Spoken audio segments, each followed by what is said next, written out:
Welcome to Simplify. I'm Caitlin Schiller. And I'm Ben Schumann-Stoller. Okay, I think I know the answer to this question, but Ben, tell me, how do you feel after 2 or 3 hours at a party? You think I want to know what you think the answer is. No, I'm not telling you. I know the question, though. I've heard the interview, and I know Susan Cain. Okay, well, but how do you feel after 2 or 3 hours at a Depends party? on, I think the important part is it a party that I'm having a good time at? The thing is, even if you are having a good time, if you still feel drained and tired afterwards, despite the fact that you love all the people, you love the environment, then you're probably an introvert. Right.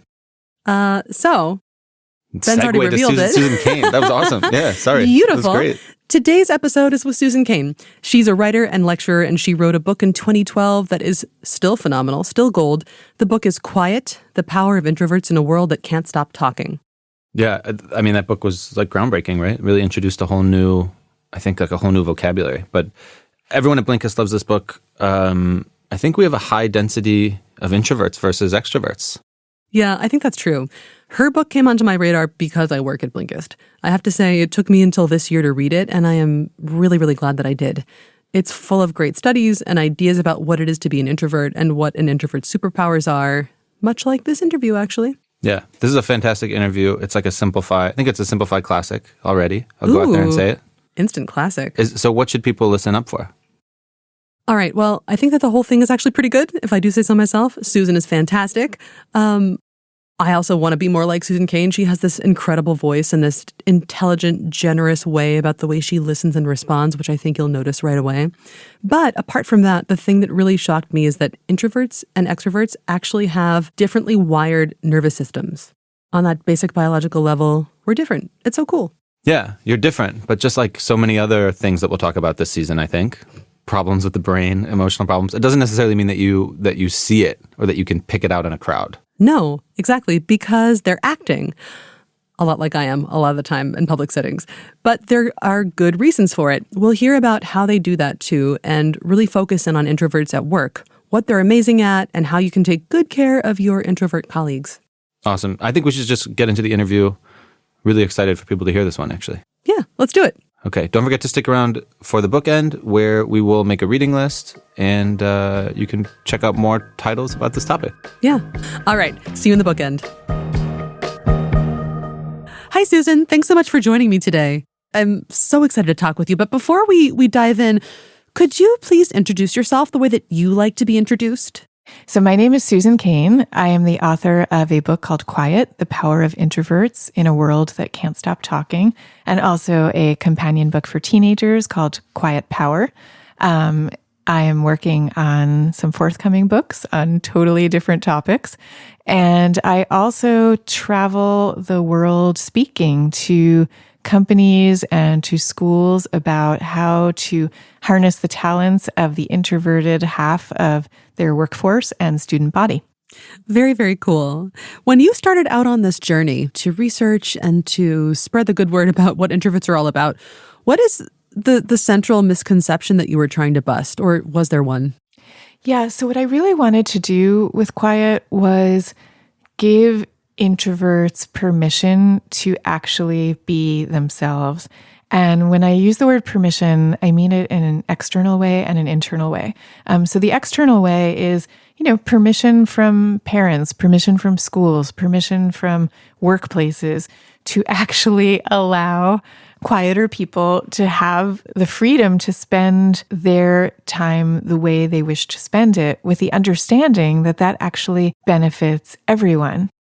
You look at people like Bill Gates or Rosa Parks or J.K. Rowling or, any number of leaders in Silicon Valley who are all introverts. And these people are all contributing to the world because of their quiet and thoughtful temperaments, not in spite of it, but because of them. So I really wrote Quiet to say, come on, guys, like if we let all of these people actually use the strengths of their quiet and thoughtful way of being, this is going to benefit everybody, instead of what we tend to do, which is send the message that introverts should act more like extroverts if they want to contribute, if they want to succeed. So I wrote the book to send out that kind of external message, but also an internal message to introverts who might be reading it that, you should be able to feel right about who you are, and as much as you can, start spending your time the way you would prefer to spend it, instead of what I know many introverts to do, which is kind of like constantly be forcing themselves into social and other situations that they don't actually particularly enjoy, but there's this gigantic word "should" that's constantly hovering over their heads of like, you should be wanting to go out every weekend night to noisy bars or whatever it happens to be. You should like this. So by God, you're going to learn how to like it. Like that's the internal monologue that many introverts play in their heads, instead of, this is how I really want to spend my time. I'm going to spend as much of it as I can in this way. I recognize that there's some things that I'm going to need to do, just like all humans, that I don't enjoy as much, but I do them for the sake of work that I love or people that I love. And so I'm going to do those things. And then when they're done, I'm going to come back and recharge the way I like to. And that's a much healthier internal narrative. Could you identify maybe some surefire traits of an introvert? I often suggest to people that, like, if you want a really quick way of knowing, are you more of an introvert or an extrovert? Just ask yourself how you tend to feel after 2 or 3 hours at a party that you're actually enjoying. So, it's a party with people whose company you truly like, everything's good.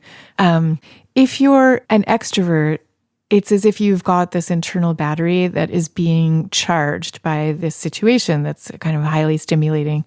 It's probably noisy and lots of conversation going on at once and so on. Your battery's getting charged. If you're an introvert, no matter how socially skilled you are, and no matter how much you're enjoying the party, your battery is probably becoming drained by all those incoming stimuli. And so after 3 hours or so, you're starting to just wish you could go home. And that's as good a way of understanding it, I think, as any, because what's really happening is that introverts and extroverts have different nervous systems that react differently to stimulation. For introverts, we're at our most alive and switched on when there's less happening, because that's when our nervous system is feeling kind of in equilibrium. The liability for us is when there's too much happening, our nervous system feels overwhelmed. And for extroverts, it's the opposite. An extrovert's nervous system doesn't react as much, so they're feeling happiest when there's a lot going on around them. And the liability there is that if things are too quiet, an extrovert's going to start feeling sluggish and listless and maybe unhappy. Could you just talk a little bit about how the nervous systems of introverts and extroverts are different? Yeah, sure. And this has been studied for a long time now, so much so that we have longitudinal studies where scientists can track the same humans throughout their lives. They've started these studies with babies who are as young as 4 days old, and you give them some kind of a stimulant, like sugar water, to suck on. And you find that the babies who salivate more in response to the sugar water, those are the babies who have more reactive nervous systems. So in general, as those babies grow older, now you put them in, when they're 2 years old, you put them in a play group of kids they've never seen before. Same babies who salivated more are the ones who are more likely to freeze up and be the, quote, slow to warm up kids in the group, because their nervous systems are telling them, hey, there's a lot of incoming stimuli here. This is all a little bit much. Let's kind of chill out and figure out what's going on before we plunge in. So they'll plunge in eventually, but they need their time. And this pattern will continue throughout their lives. Now, it's easy to kind of exaggerate these things. It's not as if it's a crystal clear one-on-one relationship. Baby who salivated at 4 days old is going to be the most extreme introvert at age 40. Like, it's not exactly like that, but these things tend to kind of proceed in patterns. And at the same time, of course, even if you were somebody who were born with the most sort of extreme version of this, we all acquire so many different skills and experiences as we grow that get overlaid on top of our biological temperaments. And so we all evolve in lots of different ways, which is why, I don't know what you were like as a child, but so I won't talk about you specifically, but you could be like a very shy and introverted child who ends up becoming an actor or something like that because you're acquiring the skills and the interests that are overlaying on top of that. And then they all get sort of smushed up together. But these things do shape our lives in profound ways at the same time. So it sounds like children who have sort of a more introverted temperament are just more sensitive to stimuli than extroverts. Would that be accurate? Yeah, that would be accurate. One of the things that you talk about in your book is that introverts tend to really enjoy making one-on-one connections in a quieter way. And I feel like I have a lot of those with other introverts. And those other introverts also tend to be not necessarily heavier social drinkers, but really want to have a glass of wine or a beer at a party in order to be comfortable at the party. Is that part because alcohol sort of deadens the senses in some ways, or reactivity? Could that be why introverts want to have a beer or two before they really get into the fray? Oh, that's so interesting. Yeah, so the professor Brian Little, who I write about a lot in my book, says that when somebody offers you a beer at a party, they're really saying, "Hi, have a glass of extroversion." Yeah, and I think it really does work that way. And okay, so this is going to now get us into the distinction between shyness and introversion, because shyness is much more about the fear of social judgment. And that glass of beer is doing two things. If you're feeling kind of shy, it's obviously removing the anxious self-talk in your head the way alcohol just does. It just makes it go away. So that's one reason I think that many people who might be calling themselves introverts but actually are really shy would be drinking at a party. And yeah, I think in general, it's just removing all those feelings of overstimulation. Yeah, I guess that's neither here nor there, but interesting. Yeah, I think it's actually here and there because it comes up a lot for many introverts. And while what I'm about to say does not apply to most, I actually have talked with addiction counselors and so on who have told me that some of the alcoholics who they treat are actually introverts who had learned to kind of, quote, self-medicate in social situations using alcohol.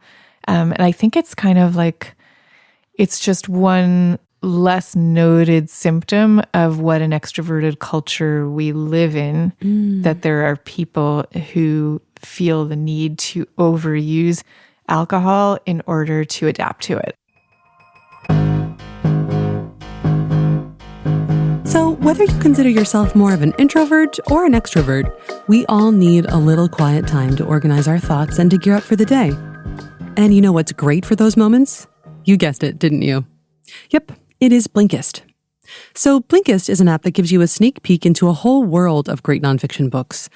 Just right for getting that little pop of inspiration in the morning. At Blinkist, a bunch of real readers, like me and Ben, distill the key ideas from today's best nonfiction books, including Susan Cain's book, Quiet. We put them into audio or text pieces that it takes just about 15 minutes to whiz through. You'll get the most important insights in, about 1/16 of the time it would take you to read a whole book, which leaves you plenty more time to do the things that really matter to you. As with most things, it's better if you just try it out for yourself. So go to Blinkist.com/simplify, tap on Try Blinkist, and you can try it for free for 14 days by using the voucher code QUIET. That's QUIET, QUIET. Try it out. Let me know what you think. I really hope you love it. All right, now back to the wonderful Susan Cain. So then why are we tempted to say, "Hi, here, have a glass of extroversion"? What is that about? Where did that come from? Well, I mean, you can trace it into our history to the beginning of the 20th century. And I talked about this a little bit in the book. So in the 19th century, we lived in what historians call a culture of character, where everything depended much more on who you really were as a person. One way of evaluating somebody was like, how do they behave when no one's looking? How do they act then?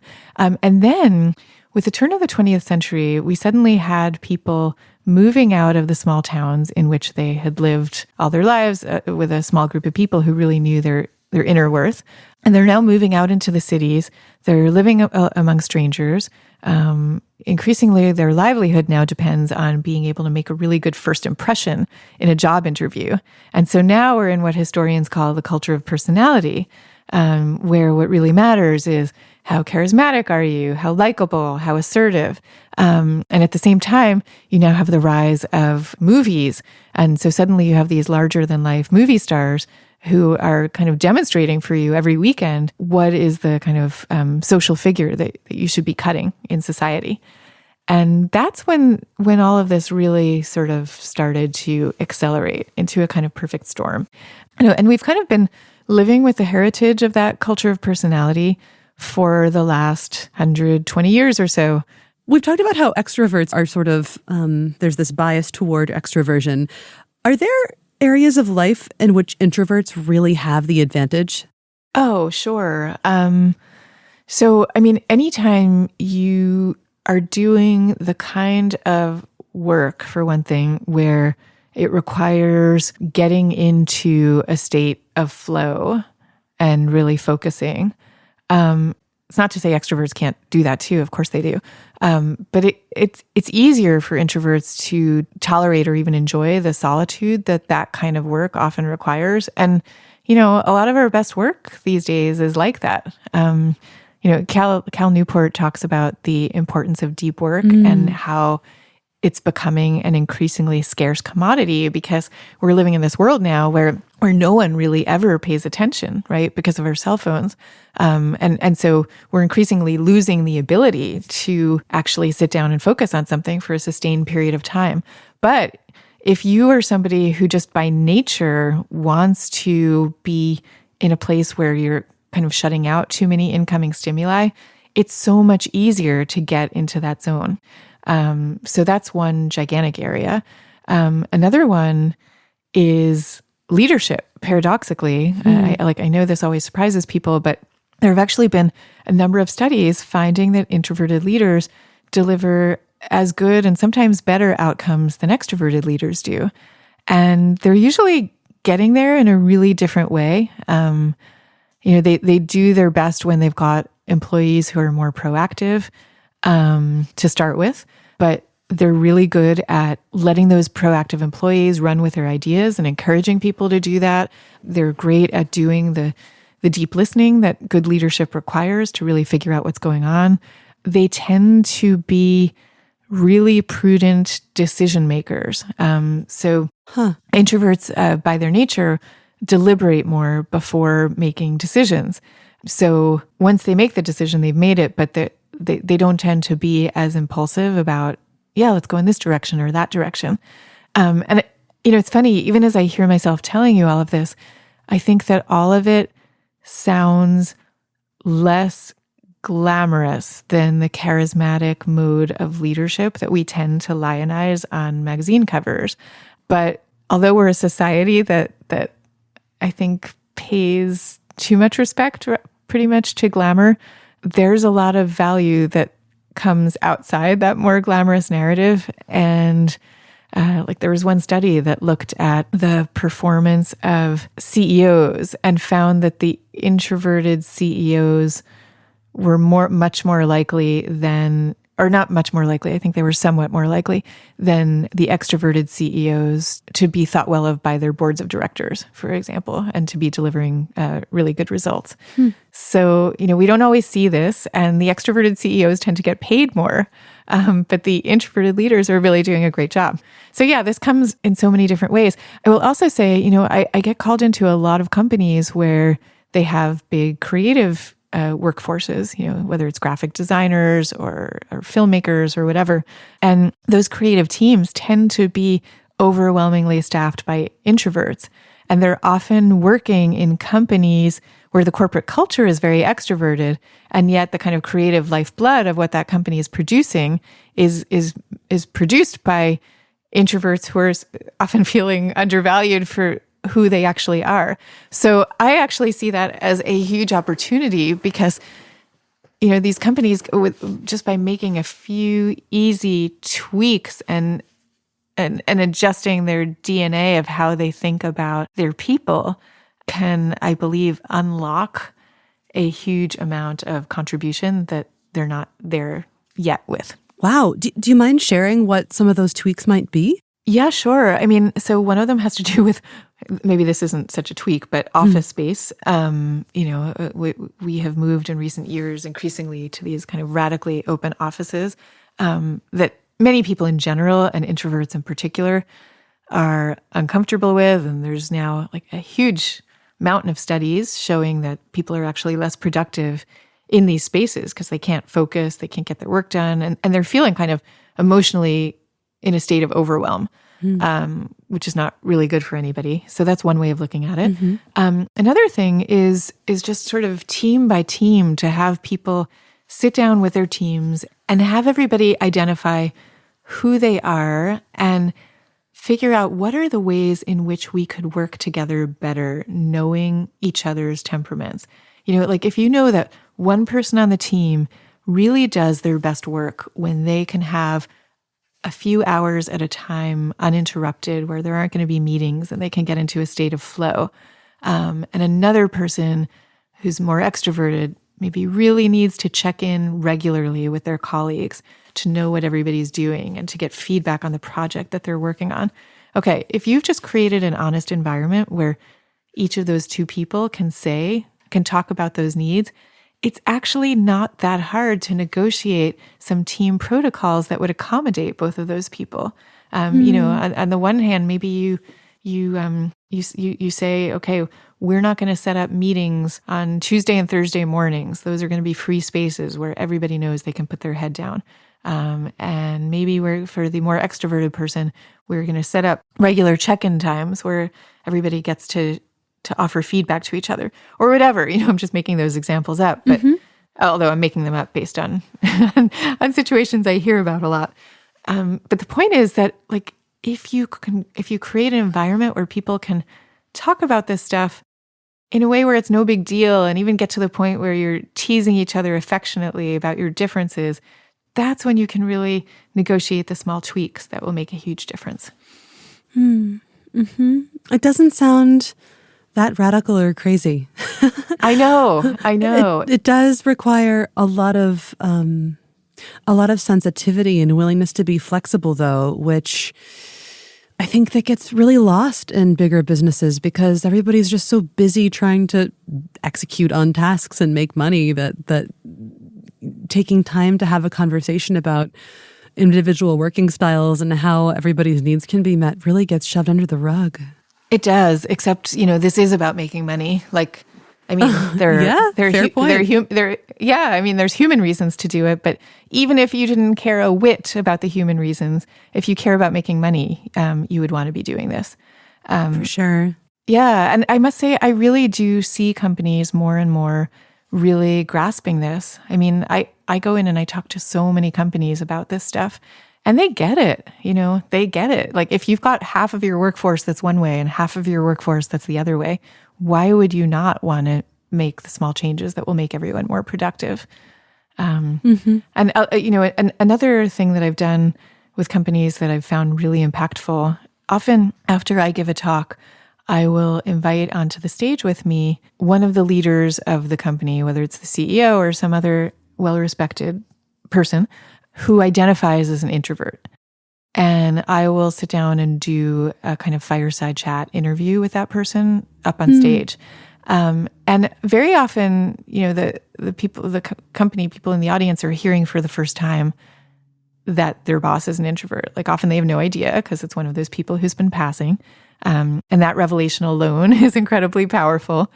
But then, there's also the conversation of like, well, how is their introversion contributing to all the things that this person's doing for us and for our company? And what are the places where it's been a struggle? And how has this person overcome or worked with those struggles? And, that can be incredibly meaningful to the people listening. But what it also does is it shifts the culture so that this conversation now becomes part of what's socially acceptable to talk about. And that goes a really long way. Yeah, absolutely. One of the things that I found super interesting and quiet, I guess relates to this. It relates to this idea of, quote, passing.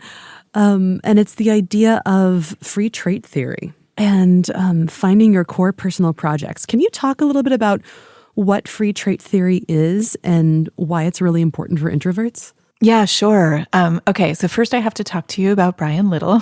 Who Great. He's so compelling. I love him. So he's this amazing personality psychology professor. We have to know about him. He's a very strong introvert. He is an amazing, amazing public speaker. He's always giving talks to his students and to, just talks around the world. And he's so great and gives so much from the stage and usually gets a standing ovation when he's done. And because he's such an introvert, when he comes off the stage, he feels like he has to run off to the nearest restroom so that he can just hide and not be besieged by people and just be able to recharge. So this is the kind of person he is, and these are the kinds of life experiences he had. And because of this, he developed this field of psychology called free trait theory, which basically says that we all have what he calls our core personal projects. And these are the things that we do in our lives that really matter to us, like the work that we really love or matters, the people who we love best. And he says that in the service of those core personal projects, we can and we should act out of character. So if you're an introvert, you should be willing for those core personal projects to act more extroverted if that's what's needed. And vice versa. If you're an extrovert, you might sometimes need to act more introverted. But also for other personality styles, like if you're a more conflict avoidant person, let's say, you might sometimes have to really be as assertive as you can. If you're more disagreeable, you might have to sometimes tone it down for the sake of people who find your way of being off-putting. All these different adjustments that we all should be making. But the key is that you're not just making them all the time. You're making them hopefully strategically when it really matters.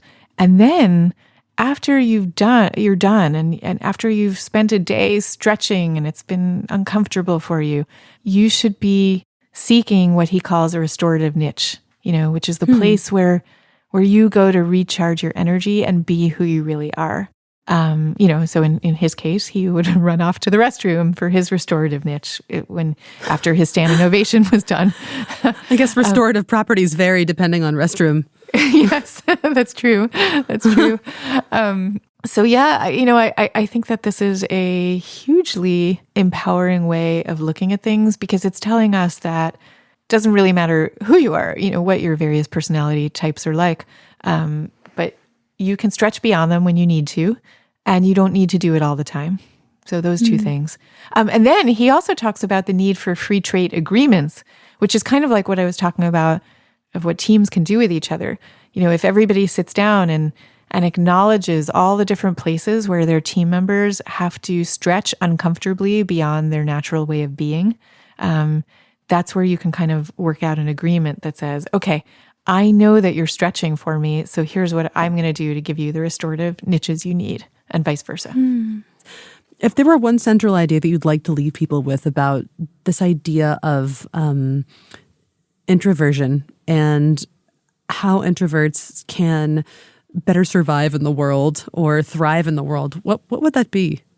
I guess the central idea is really that when you look around at all the introverts who are contributing to the world in all kinds of ways, and some of them are famous and some of them not so, they're doing it because of who they are and not in spite of who they are. And the best way of making that happen is by making a kind of emotional and mental shift of introverts giving themselves the permission to be who they are, and cultures also allowing that permission. And I will say, people often, I think, will hear this message as me saying, well, that means you're kind of giving introverts permission to check out of the various responsibilities that people have nowadays, of showing up at a meeting or whatever it happens to be. And I'm actually saying the opposite. I really do believe in people stepping outside their comfort zones. But the magic thing that I have heard over and over again is that the more introverts feel entitled to be who they are and proud of being who they are, the more paradoxically successful and comfortable they are performing outward-facing jobs. So if you, like, I hear this all the time, you show up for a job interview, the difference between showing up feeling, completely like I have to pretend to be somebody who I'm not versus I know who I am and I know what its powers are, and I'm going to step outside my comfort zone to step things up a little bit for the sake of this interview, but I'm doing it because of all that I have to contribute because of who I really am. Those are profoundly different mindsets, and they shape our lives in really powerful ways. Susan Cain, thank you so much for joining me today. It's been such a pleasure to speak with you. You are so welcome. I love talking to you, and I wish you all the best. Thank you so much. All right, take care.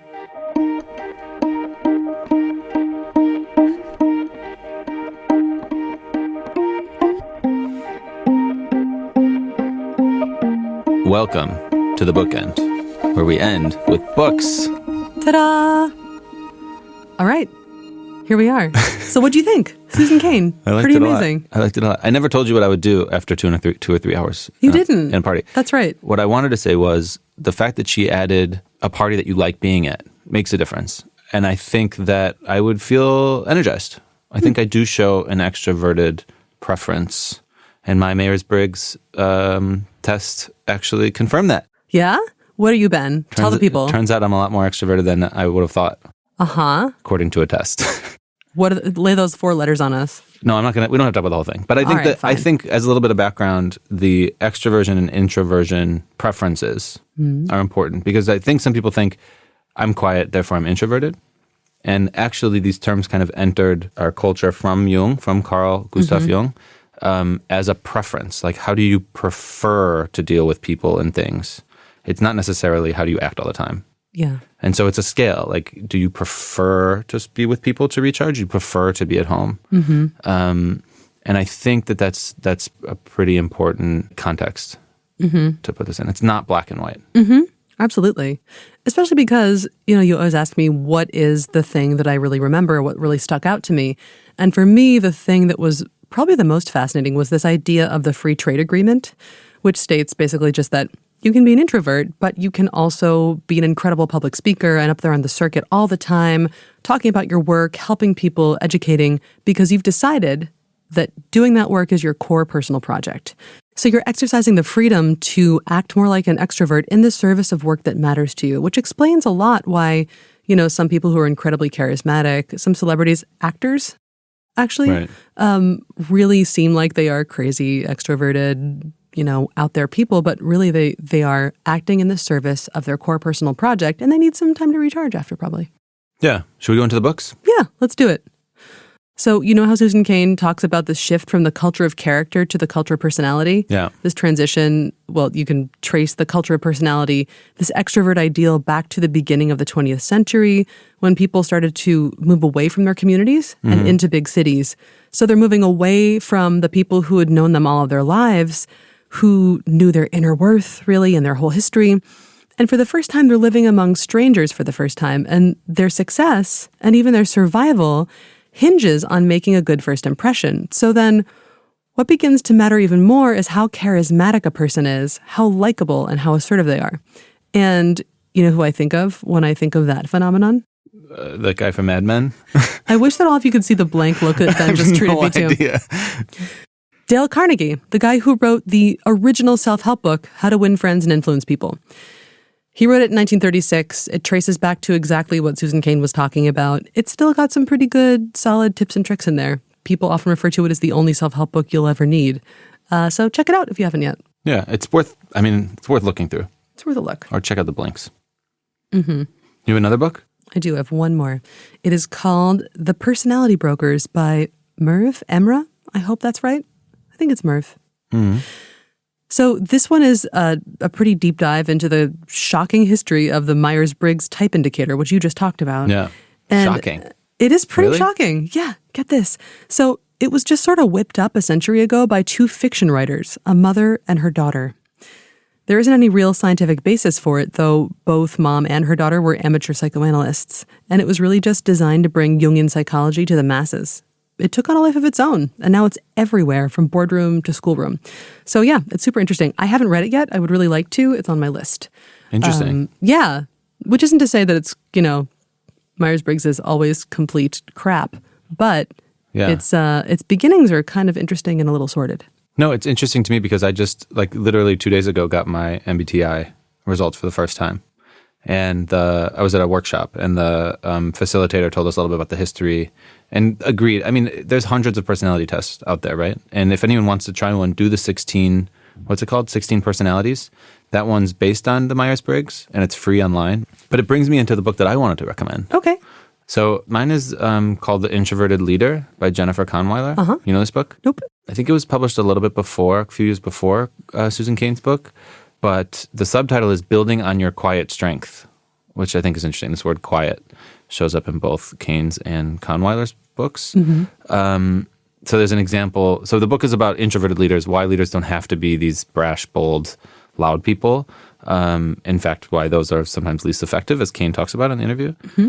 There's one example, how introverts can network. An important thing is that a leader should do. Well, you can do it online as an introvert, for example, and then you have more time to think about your response. You don't have to do it face-to-face.